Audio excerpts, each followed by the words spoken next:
This is the first time na yung Ako Para sa Bata nag-host ng, nag-launch ng Awit Para sa Bata. Para sa amin, kayo yung stars nitong, no? At saka itong workshop ay para sa inyo. Just relax and enjoy the day.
Connection ang intention ninyo sa music nyo.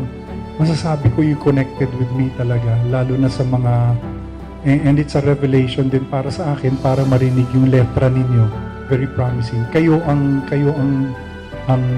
promise, kayo ang bukas, kayo ang present at kayo ang bukas ng musikang Pilipino.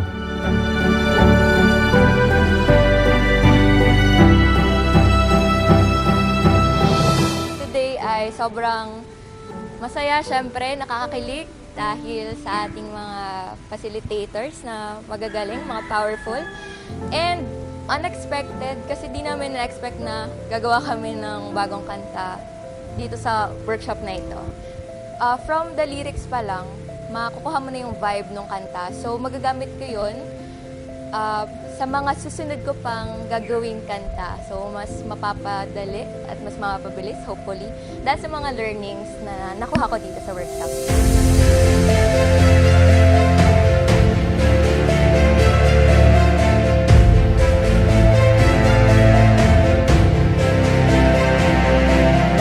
Napaka-inspiring ninyong lahat.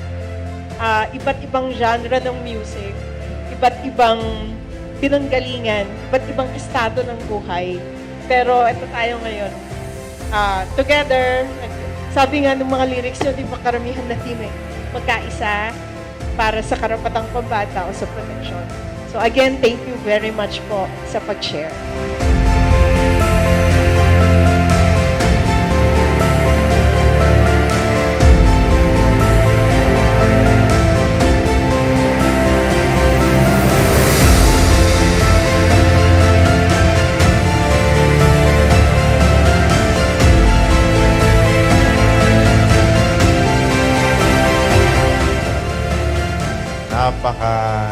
Alam nyo, ang husay nyo lahat, ang pinaka-importante ng para sa akin na obserbasyon ay itong collection na to ay isang buong spectrum ng Pilipinas na nandun yung urban, nandun yung lalawigan. Iba-iba yung inyong expression and naitawid nyo lahat. Okay? Yun ang pinaka-gusto ko.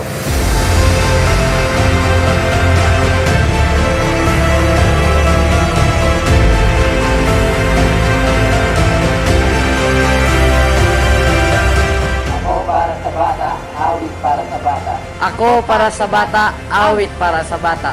Ako para sa bata, awit para sa bata. Ako para sa bata, awit para sa bata. Ako para sa bata, awit para sa bata.